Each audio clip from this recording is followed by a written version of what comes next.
Apple is getting rid of its proprietary Lightning plug.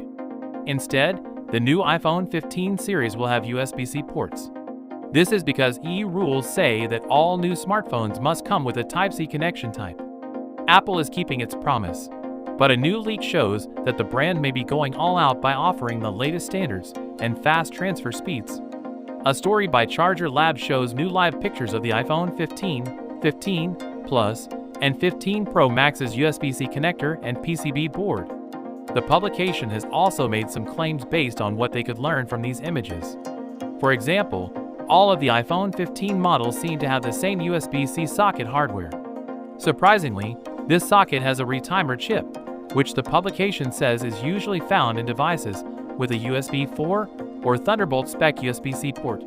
This chip gives the stability for high-speed transfers and ensures that data is transferred smoothly between longer distances, all of which point to the iPhone 15. The iPhone 14's port is based on the USB 2.0 standard and can only transfer 480 megabytes per second at most. Thunderbolt or USB 4 specification, on the other hand, will let the iPhone 15 series have wired transfer speeds of up to 40 gigabits per second, which is the same as high-end laptops and tablets with the same hardware. It wouldn't be surprising if Apple limits the functionality of those ports to its MFI program, which only lets Apple-certified accessory makers make compatible products.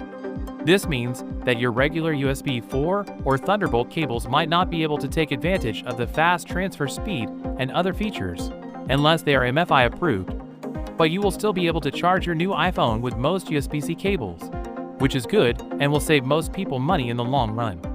It's important to note that another typical Apple move would be to make the speed improvements available only when using official accessories.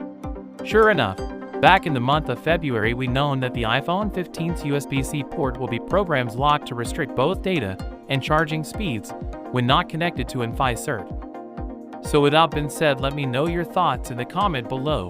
If you are new here, please subscribe. Peace out.